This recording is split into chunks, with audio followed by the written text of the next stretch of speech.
Hello, welcome to Golden Handcuffs Guy, podcast number 2. Today we have Tim Dougherty with us. He has a pretty awesome story of how he's gotten through his golden handcuffs in life. So we're going to dive right in and see what he has to tell us. Hey, Tim. Hey, Reese, how you doing, man? Pretty good. Thanks for So, having me. Appreciate it. Thanks for coming on. I get to be in episode numero 2. Yeah, we'll see who number 3 is. And might get a little competition going here. Well, I'm just waiting for like episode 349, and then I could be like, yeah, I was on that podcast. I was number 2. Where were you? Yeah, remember back when he started and he sucked? Yeah. Yeah, dude, we're awesome. Yeah, of course. Yeah. So what are you got for me today, man? Well, let's start off with who you are and what it is you're doing now. Well, I am Tim Dougherty. Depending on the day, I am a real estate investor, and every day I am a husband, and I'm trying to be an awesome husband. That might be depending on the day whether or not I'm actually an awesome husband or not. So that kind of goes. But yeah, so what I do is I buy and hold real estate for the most part. My wife and I own collectively right now 19 units. I'm going to be going down to 17 units. We just got a duplex that we're selling. I also do wholesaling. Right now I got a wholesale currently going on. I only do a few of those a year. And I got my start kind of in flipping, so it all kind of morphed into buy and hold. Part-time, I am a wedding photographer, as my wife's assistant wedding photographer. That's awesome. I am also part-time a property manager for a property management company that one of a good friend of mine owns. Quite a few units, and he told me he'd be willing to teach me about some stuff, so I signed on to his business as an employee. My first time being an employee in a long time. And I think that about covers most of my hats at the moment. So also an uncle and a brother and a son. So that's great. That's great. Yeah. So 19 units, you obviously didn't come into that overnight. How'd you get there? Well, that is a long story. Where do you want me to start on that one? Oh, well, I guess when did you get into real estate? Well, I wanted to get into real estate ever since I was about 12 years old. I read the book Rich Dad Poor Dad, and I feel like that saying that like is like a prerequisite for any real estate investor. They all go like, "Yeah, I read Rich Dad Poor Dad." Yeah, he must. Yeah, he's done a wonderful thing for real estate. Let's just put it that way. So yeah.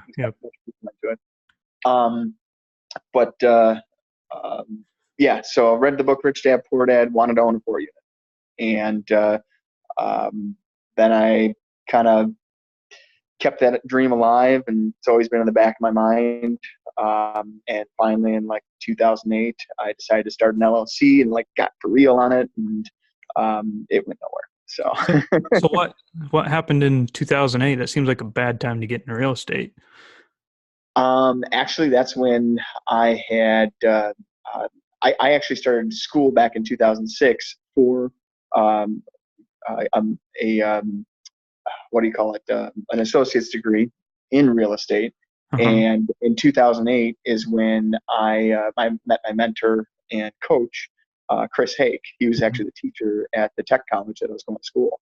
And he like drew up the syllabus for that class. It was called it was just a real estate investing class, which I never really had thought of it like that. I always thought I had to become like a mortgage broker or realtor or appraiser just to get into the industry. And then like save my money and then go buy a house on the side and do real estate investing part-time. But in his class, his syllabus was just like this. It was just like this calling from the heavens when I read it. You get those syllabuses about what the class is about before you started for the school year. And it basically said, like, have you ever wanted to own a duplex? Have you ever wanted to know how to analyze it and run the numbers and get everything perfect for it so you can buy your first rental property? And I'm just like, I mean, if there was a voice from heaven coming down, opening up when I read it, I would not have been surprised, because that was exactly what I wanted to hear and like to see. So I went into his class, and I got to know him. I kind of started stalking him, following him out to his car, asking him a ton of questions about investing in real estate, because here's this real live dude who's a millionaire, owns a ton of rental properties, and is even teaching a class at tech college on it. And he's telling me that my whole idea of like having to become a realtor or work a job or something like that to invest in real estate was actually completely backwards. That I can do real estate investing as a full-time job. Mm-hmm. And so that just so happened to be in 2008 when the market was already on its way, to a crash, and I didn't care. That meant there was more opportunity out there to find a deal now. So yeah. So that was pretty powerful to have Chris Hake as a mentor. I think he's even featured in Gary Keller's Millionaire Real Estate Investor. Yeah, he is. I mean, that was one of the biggest credibility things that he had, was that he had this book, Millionaire Real Estate Investor, and he was actually quoted in the book. And here he was live teaching me. I'm just like, dude, this is awesome. So he told you to go form an LLC and just start buying real estate, or what? How'd that form? Well, not actually. He got me involved in, and some people may know what this is. It's called Nouveau Riche. It's now, I think, Renatus, if it's still out there. But basically, it's kind of like a college for real estate investors. And it was pretty expensive, actually, at the time. And I had no money, but I had pretty awesome credit. And I'm not recommending this to anyone, but I went out there and I just decided, I'm just like, you know what, either I'm going to buy a house and totally fall flat and like lose a ton of money buying a house because I didn't buy it right, and didn't know what I was doing, or I can invest this good chunk of money into, this real estate program that flies you out to Phoenix, 3 or 4 times a year, and, you learn a whole bunch of stuff and just do this whole real immersion into real estate investing in different strategies and things like that. So I took something that was completely out of character for me. I took a leap, and I went after it. So and it was a good decision. It's pretty much one of the kind of, if you were to look at all the decisions I made, it was one that branched me off into this direction. So. And you were instantly a millionaire and never had to work a job again after that, right? Yeah, it was wonderful. Sign up below for just $19.99. We'll show you how. No, definitely not. So you still had to pay bills. Like how were you investing and still living life? Well, let me see if I can give you brief Tim on this one. For those of you who don't know, Tim has a history of turning 10 words into 100, so he's gotten the nickname Brief Tim. Yeah, I'll try and give you brief Tim. No, I did not become a millionaire. I, in fact, actually got into credit card trouble. Fast forward like a year and a half. I made the decision actually too early to quit my job. So I absolutely hated the job that I was at. Was having panic attacks going into work, and one day I had a panic attack at work. And again, uncharacteristic. Yeah, you know what I meant. I ended up just giving them notice right on the spot. That's the only job I've ever not given, 2 weeks or longer notice. I literally just hand wrote them a letter saying I quit. I mean, that's what they wanted me to do. I walked up to my boss and I just told her, I'm like, I'm out of here. And she's just like, wait, what? I'm like, yes, I'm leaving. Here's the key. So you didn't plan an exit strategy. You just quit, and you wouldn't advise that, is what you're saying. No, I would not advise that. And it took, I mean, I had enough savings and credit card balances, and I manipulated my credit card in such a way that I was able to live off them for a while. But then about a year and a half after that decision, I ended up settling on most of my credit card debt, basically living the most broke that I'd ever lived, and trying to mentor underneath Chris still at the time and other real estate investors. Was actually living in one of the short sales that they had going on at the time, because short sales was really big at that time. Where buy a house short of what's owed on a mortgage, and whole lots of things where I was trying to get traction on it and not getting really anywhere. Ended up working at Menards in the electrical department for like $8 an hour just to make some money and scrape by basically. So, but that was my awesome start of my real estate career. So. Yeah. So it wasn't exactly all sunshine and roses like a lot of people seem to paint it out to be. No, not in the least, not in the least. But there is definitely a silver lining to it for sure. Yeah. So, So what'd you do after that? I mean, you're working at Menards and making $8 an hour. It's not exactly a whole lot to live on. How'd you go from there? well, ironically enough, it had nothing to do with focusing on business. What I had going on, and I kind of alluded to, was a lot of anxiety and actually depression. And I remember very vividly one day coming home from my job at Menards, and um, I mean, if you want me to get real or whatever, I can. I can. Hey, let's go into it. Like, what'd you do?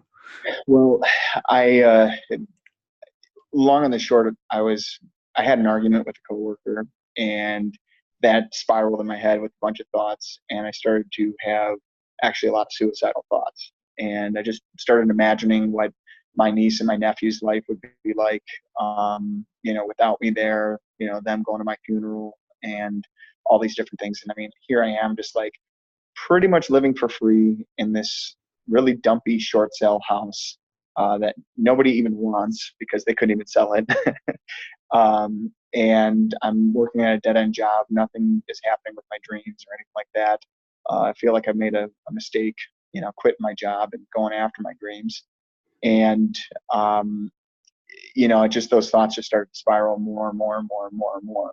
And I finally, I had enough, and I said, stop. And I literally put my fist into a wall and just like screamed it out loud. And I made a point to be like, you will not take me. Like, you will not control me. Like, I don't live by you in any way, shape, or form. I'm going to do this. You are not allowed. You have no authority here. Like, get out. And I just pictured the thoughts as completely separate entity of myself and saying, like, you need to go. Like, this is done. And so I just I stepped up, basically. It was a really, really low point, and it forced me to just really make a stand. And that was a horrible, horrible morning. But by lunchtime, it was like the best day of my life. I just felt so free afterward. It was just like completely light and just like all this energy. And one of the things that I did was I went for a jog right after that, and I started to really exercise. I had been already on a weight loss journey. I originally was like 272 pounds at my heaviest back in 2010. Mm-hmm. And this was probably like 30 or 40 pounds into it. But I figured out that I could really hone in and focus on one key area of my life at a time. And I had in my hands like my finances or my health. And I'm just like, man, I'd really like to be making some money right now and not working for Menards and just, waking up at 4 o'clock in the morning, stocking shelves and stuff like that. But in the same sense too, I thought about it logically. I'm like, if my head isn't right, I can't focus and I can't like move forward on anything financially. So it was a difficult decision, but I put my health first instead of, putting my finances first. Mm-hmm. And over the next 2 years, I ended up losing over 110 pounds. And well, in addition to that 30, I should but so 110 total.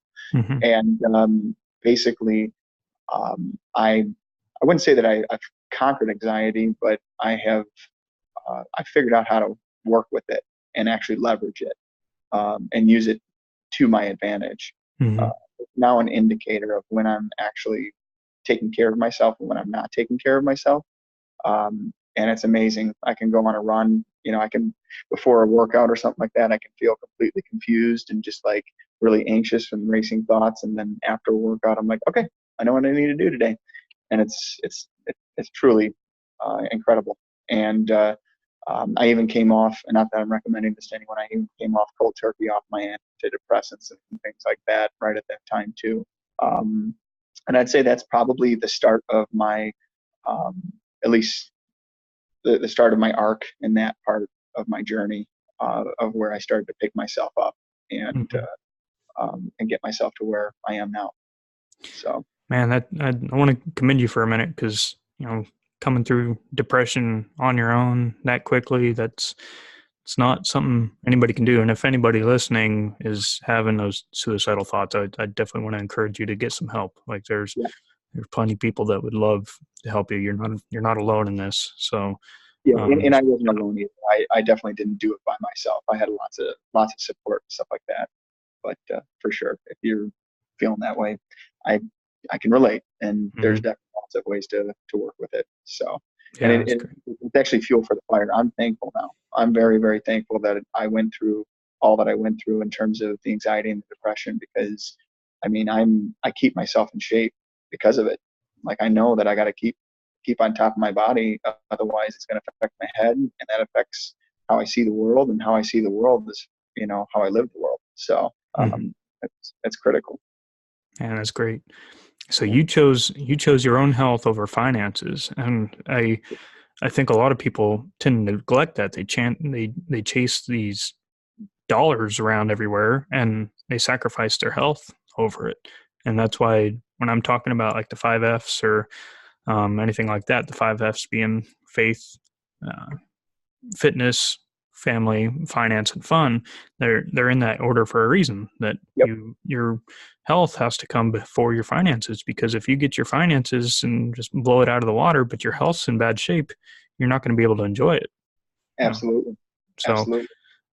So that's awesome that you chose that before your finances, before you had everything figured out. I'm guessing you were still dealing with credit cards at that point. Oh yeah. The credit card companies were calling me pretty regularly, so that was fun too. I'm sure that doesn't help anxiety any. No, it didn't. I was ignoring my budget and all of my finances, all the things that I knew to do to take care of money. I was ignoring every single one of them. So pretty sure that led to a lot of anxiety. Yeah. So what was it that you did to get your health in order? Well, I realized that if I ran for the day, the anxiety was gone for at least a day. So every time that I ran, I was free from anxiety the rest of the day. And the times that I didn't run, I noticed that I would probably, I'd start to procrastinate things I knew I needed to do, sit in front of the TV, and basically stay up till 3 a.m, sleep until 3 p.m, and all of that was pretty chaotic. So I didn't have a whole lot of structure to my day. But when I ran, I got structure to my day. The other thing that I did that was pretty smart was, because I didn't have a whole lot of self-control at the time, and I knew that, and even though I was conscious of it, I was having trouble fighting it. That job at Menards actually really did help me, and I purposely requested working the morning shift because I knew it would force me to get up and get out of bed. That was a very conscious decision to work that shift, because I knew when I was not a morning person, and getting up early was not fun. But when I got up early, I only worked 4 hours to 9 o'clock, and I immediately went to the gym. And before I went to work, actually, I ate a huge breakfast, went to the gym after work. Then I took a nap, ate lunch, and then I worked with whatever day I had left on that. And actually, there came a time where I got an opportunity with my mentor, Chris, to work for him. I remember the conversation with him. He asked me, hey, what do you got going on? What are you working on right now? Because he knew that I was trying to figure out the short sale side of stuff, but we didn't see each other every day. And I just said to him, instead of being desperate, hey, I'm flat broke, I need any money I can get, I said, I am open to any opportunity that might become before me. He's like, I got a gig for you. How about making some lead phone calls? I'll pay you $10 an hour. I'm like, sold. I'll be there. So here's this opportunity to work for this guy who I've been trying. I've been following. He's been flipping houses, and I mean, he's got the classes at METC. He flipping houses, and killing it, in all of these flips that he's done back in, this is like 2009, 2010. Um, and yeah, so I got this opportunity to work with him and run for it. And even though I was trying to go after my dream in the afternoons, I still prioritized my morning routine of taking care of myself first. So um, it was hard. It was hard to do that because I really wanted, there was a lot of times where, I was getting phone calls saying, hey, you got to take care of this business and, get this stuff done. And I'm like, I got to go for a run. I'm sorry. I'm not available until the afternoon. And when I needed every penny I could get, that was a really, really hard decision. When a $30 gym membership was expensive, that was tough to do. So, Yeah, that's those great. are habits that I started with fitness. Mm-hmm. So how did your time working for Chris transpire into future deals in real estate? That's a good question. So, fast forward, probably about a year working with them. They all of a sudden go. So what they had done was they had done a private placement memorandum or fundraising. So they tried to take the idea that Chris was doing on a regular basis by himself, flipping onesie twosies, houses and stuff like that, and they tried to scale it. He had a couple of partners, and they tried to scale it by raising $5 million and doing it on a bigger scale. The theory was if we have $5 million, we'll just go to a bank, we'll buy their entire REO portfolio, and we'll flip them all, and we'll make a huge profit, and then have people reinvest, and we'll just keep on snowballing it from there. Well, it didn't work. So they ended up raising, 1.2 million, which is far short of what they were looking to do. Mm-hmm. Cool experience for me because I got to be part of all of that. Going to the investor meetings, doing lead calls for people. It's interesting making $10 an hour and asking someone for $50,000, to invest in this program. So I learned a lot. And then what that transpired into, though, was since I was their main assistant, I was now having to find the deals too. So I was going online, I was going on all these websites and all these banks and trying to find every different way that I could to find REO deals. And we couldn't find any bank to work with us, even though we had over $1 million to invest. And we found one guy that we bought 2 houses from him. Might have been insider trading. We don't know. We just got buying from him. Then long and the short, one of the partners came up with this genius idea of going down to Phoenix, that there's someone he knows that's really killing it down in the Phoenix market. He's like, we should go down there and invest the rest of this pro forma into in the Phoenix market. And so the idea was we had 4 partners. One of them had the Rolodex, all the people with the $50,000 checkbooks and more. We had Chris, who had the experience on the ground of flipping the house. We had the manager of it all. And then we had the appraiser of the team, who basically would be the one to analyze the deals. And he kind of was the weak link, the appraiser guy. We ended up going down to Phoenix. It was just me and one of the other partners living down there. And then all of a sudden the appraiser guy, as soon as we get down there, calls up and says, hey guys, my job found out about this whole, business that I'm trying to do on the side. I'm out. He's like, I'll help you on the consulting front, but I'm totally out. Like, I can't lose my job over this. And I mean, this is no small deal. I mean, like, each of the partners invested like $20,000 to be a part of this. So like, he just up and left his 20 grand because he was afraid of losing his job, which no judgment on that. I mean, that in that moment, that made sense. But what that left was, it was just me now, because the other guy who was managing the whole thing, he knew nothing really about real estate. He just knew how to put together the whole pro forma and the investment package and all that other stuff. I was the only one with feet on the street in Phoenix to be able to actually look at any of the properties. And I'd been following Chris and looking at all of his deals. And so they call me up and they're like, all right, we're going to have a conference call. They're like, okay, so appraiser guy is out. So that leaves you, Tim. You got this. And I'm like, wait, what? Like, I was supposed to be collecting information for him to analyze and for him to tell me what to do after he analyzed it. Like, I wasn't supposed to be the one to analyze it. That's not how this works. Like, I got nothing. And Chris just kind of, he coached me through it. He's just like, Tim, you've seen all my deals. Like, you've walked through all of these. It's no different than all of that. Like, just go through it. You know what to do. You can do this. Mm-hmm. And so I ended up deploying over $500,000 in Phoenix, Arizona. We bought 5 properties. Only one of them was kind of a flop. It only made like $7,000 on paper. As soon as I got that one from the auction, I'm like, oh crap, I think I made a mistake. But it was cool. We were buying from from the Sheriff auctions. And if you know anything about Sheriff auctions, there's a bit of difference between states. Some are faster and some are slower. In Phoenix, it's really fast. And what I mean by that is the legal process is very fast. That person could have been living in that house 3 months ago. And so a lot of times you can't even get into the house to look at it because there's still someone living in it.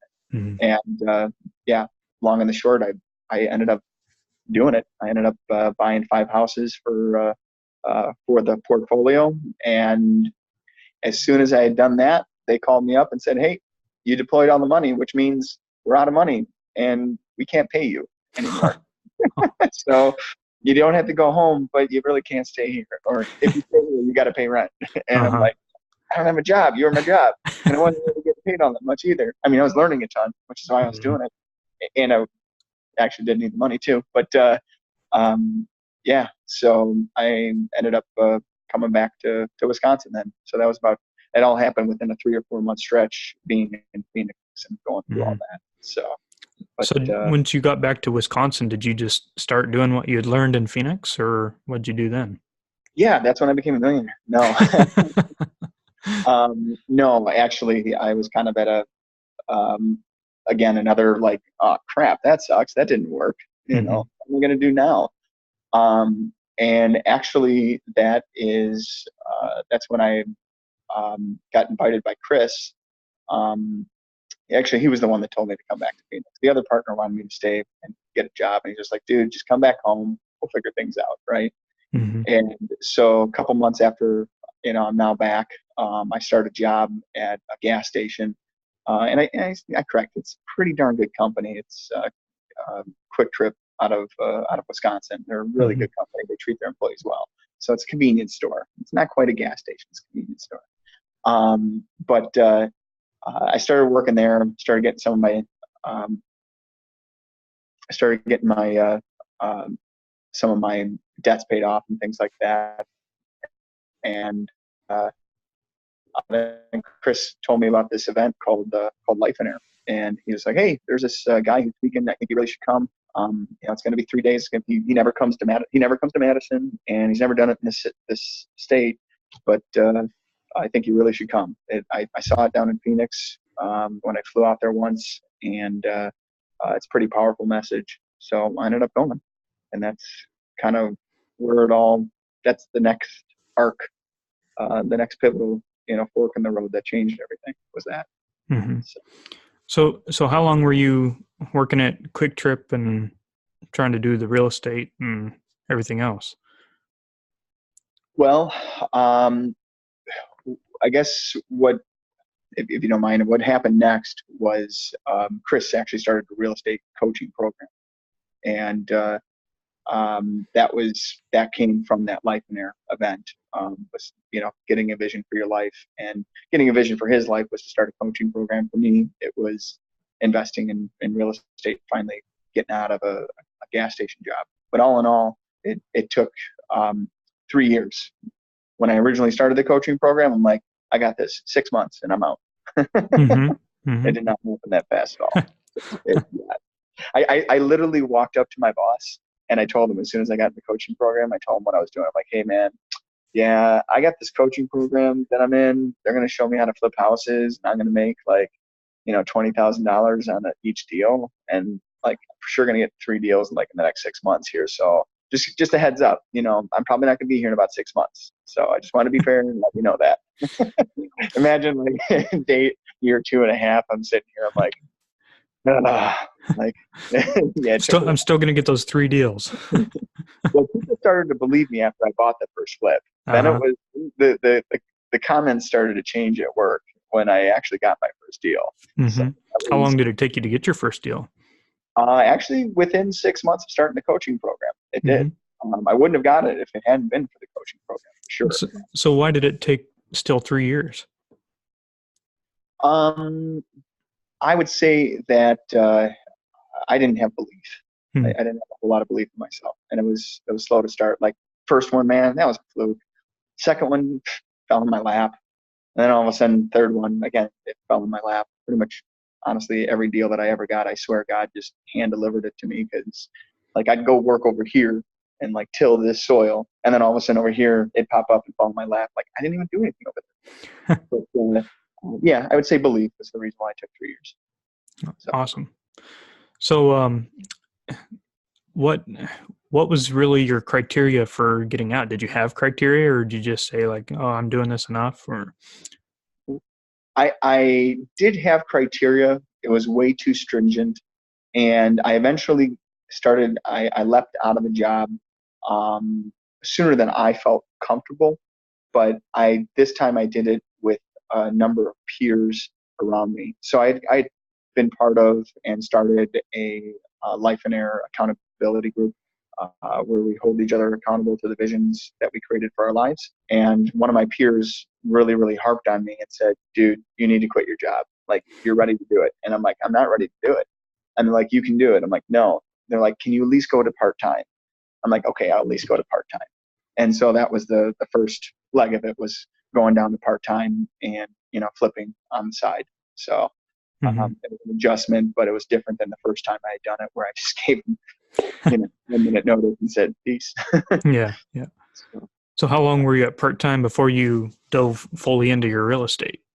I would say about a year of those 3 years was part-time.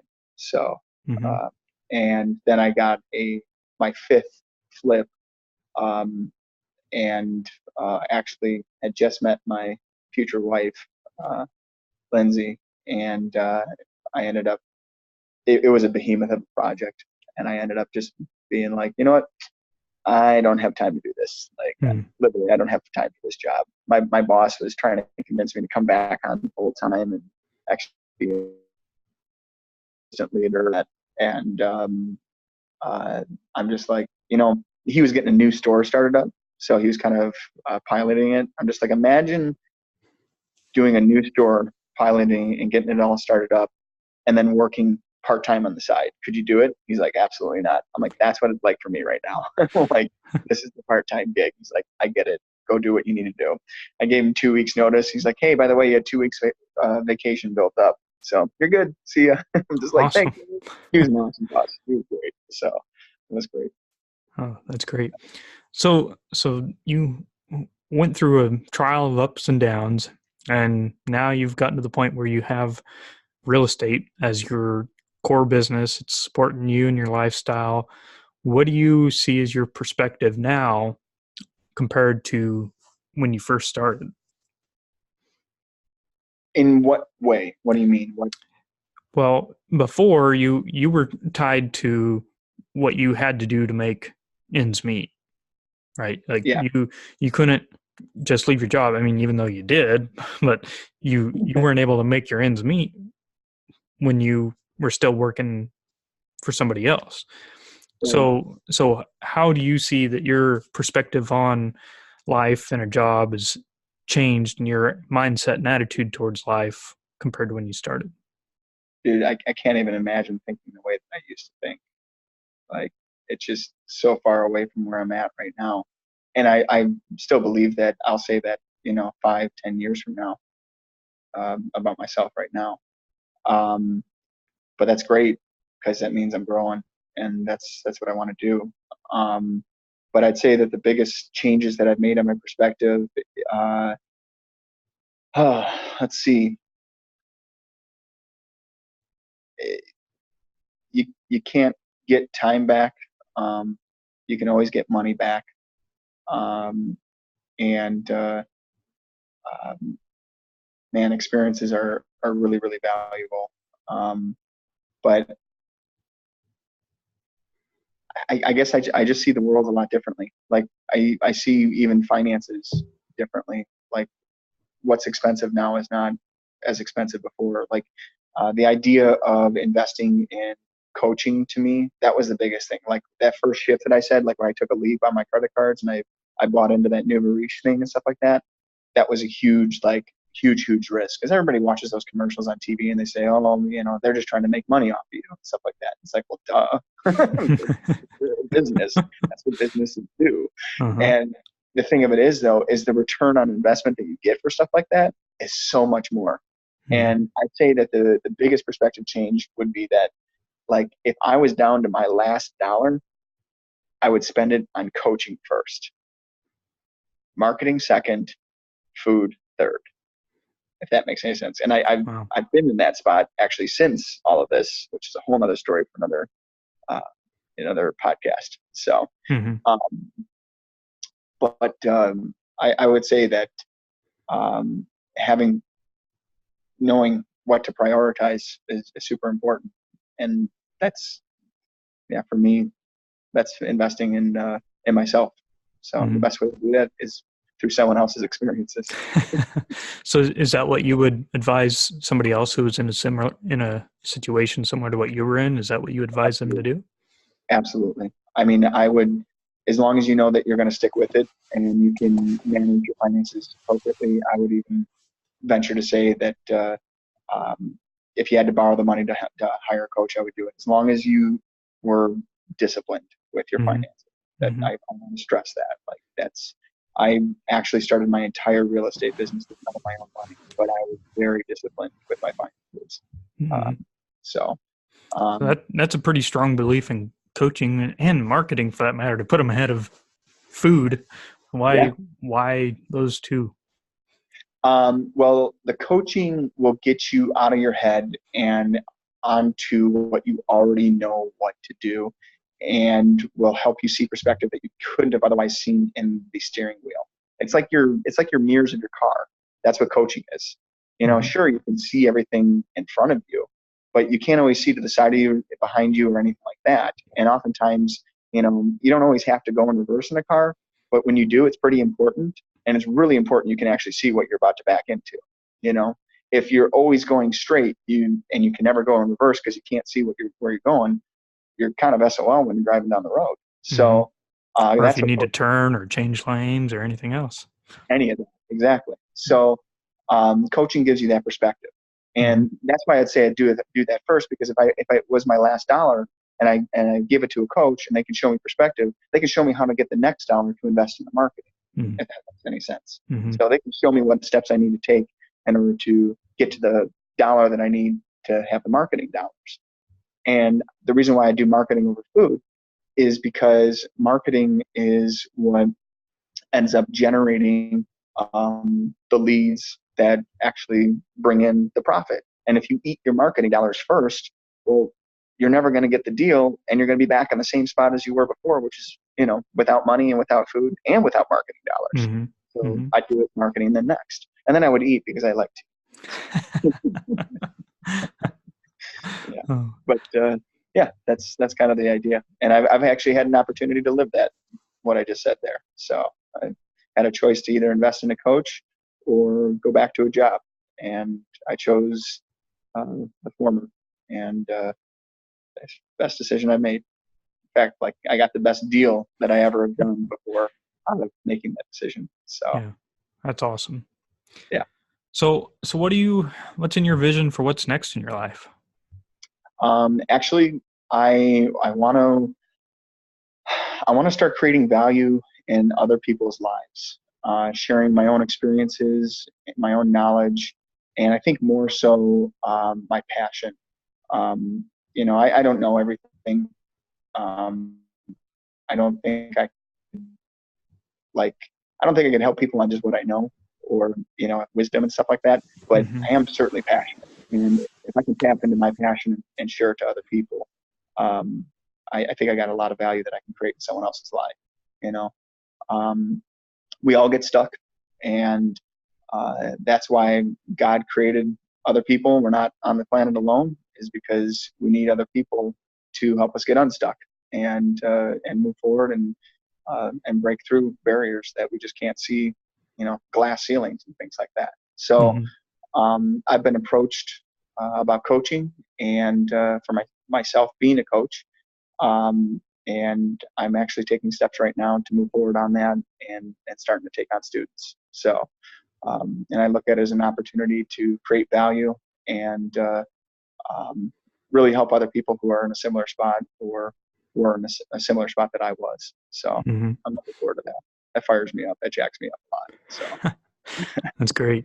Well, and it only makes sense too. If you're advising that strongly to hire a coach, that you would become a coach yourself. yes, yep, I can say that wholeheartedly.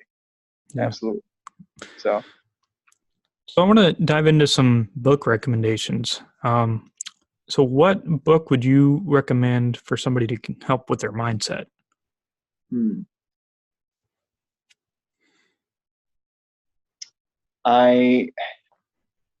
not going to go with the traditional ones. This one is one that you may not have heard of, but it's called 13 Resolutions by Orrin Woodward. It's a really, really good book, and he goes through basically Benjamin Franklin had 13 resolutions in his life, and he talked about it, I think, as an autobiography. I think so. I haven't read the autobiography. But basically, from what I've heard, Benjamin Franklin would visit these resolutions for 2 weeks out of every year, or I forget how the math actually works out. But basically, what he did was that every time in the week, he would focus on like communication skills or how to be a good friend. And for that entire week, he would be solely focused on looking back at all the conversations that he had. Did I overtalk? Could I have let that person speak better? Was I actively listening? So on and so forth. And so by the time he got to the end of the year, he had hit up each of these resolutions at least 2 solid weeks, and he did that for the rest of his life. And Benjamin Franklin started off as a guy that people would literally cross a dirty street back when there was no pavement just to avoid him because he was such a know-it-all, to being one of the greatest diplomats and people sought their advice so much, at the end of his life, that was critical influence. And so the author, Orrin Woodward, created a book about his 13 resolutions, and he wrote a chapter on each one of them. And a lot of them, are based on a mindset of things and active listening, developing friendships, just a lot of unique stuff in there. And so I think that book had a big impact on me. I definitely read that at least twice and marked it up quite a bit. So I'd recommend anyone to pick it up. Yeah, that seems pretty powerful. Yeah. Okay. So what book would you recommend about business? 4-Hour Workweek is a good one, but I would say, and I guess this one is more generic, can be applied to more than just business, but The One Thing. I think that's Gary Keller, if I remember correctly. Mm-hmm. Or The Slight Edge. That one's a really good one as well. So, but yeah. All right. So what book on health would you recommend? The Abs Diet. The what diet? The Abs Diet. Okay. The Abs Diet. So I read that book back in 2010, and it totally shifted my mindset on what my body could do. I learned that my body is an amazing, amazing machine, and it can do really, really powerful things if I just treat it the right way and fuel it, opposed to anything else. And in the book, he goes to explain that he was very hesitant to call this book a diet because it's truly a lifestyle. So, but he talks about how the metabolic process works, and how your body has the greatest natural fat burner there ever was, and it's called muscle. And it just it totally changed the way I looked at things, totally changed the way I saw eating, and that was kind of at the beginning of my weight loss journey. So I definitely didn't want the Abs Diet. That's by David Zinzinko. I don't know if he still is, but he was the editor of Men's Health magazine. So. Okay. I think you might know a thing or two then. Maybe. All right. What book would you recommend about relationships?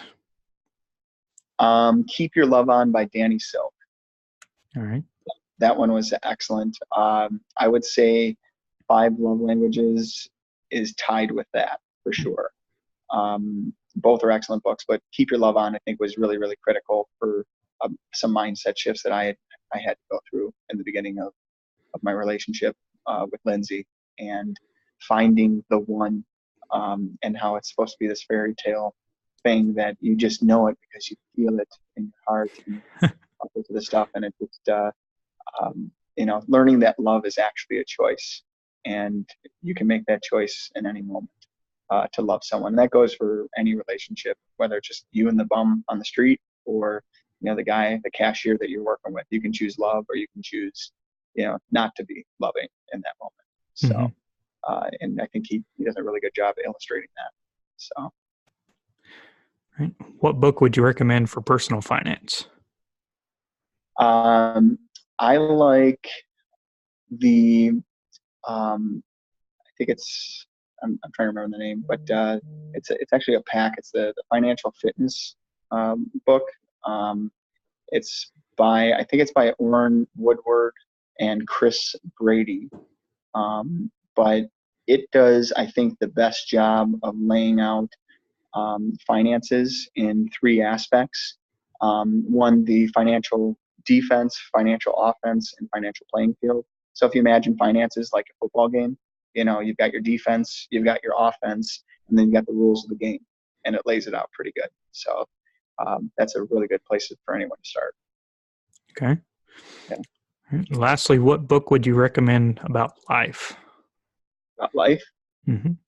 Life and Air has a book on that. But I think the Bible, to be honest, and pretty much every of the other books that I recommended had originally their credit to the Bible. So, and I'm still reading that one. That one's a bigger one for me. So yeah. Takes a little longer to read that one. Yes, it is. So, all right. But, do you have any podcasts you recommend? To be honest with you, not a ton. I don't do a whole ton of podcasts. I did listen to bigger. Oh, actually, no, I take that back. Sexy Tuxedo Jesus, okay. with Ron and Morgan Cecil. And oh man, the other one, I can't think of the names right now. Truth be told, those are I haven't dived into a ton of podcasts. I like audiobooks. So, but that, and obviously, Golden Handcuffs guy. Hey. So. Number one, right? Definitely. I would highly recommend it. So. All right, awesome. we got one person fully subscribed. So gotta have it, man. I know I need to absolutely dive into more podcasts. There's a lot of great information out there, and they're fun to listen to. So, yeah, for sure. All right. Is there anything you'd like to promote, and where can people find you? People can, I guess they can email me if they want. I'd be willing to give out my email address. It's yresllc@gmail.com. Otherwise,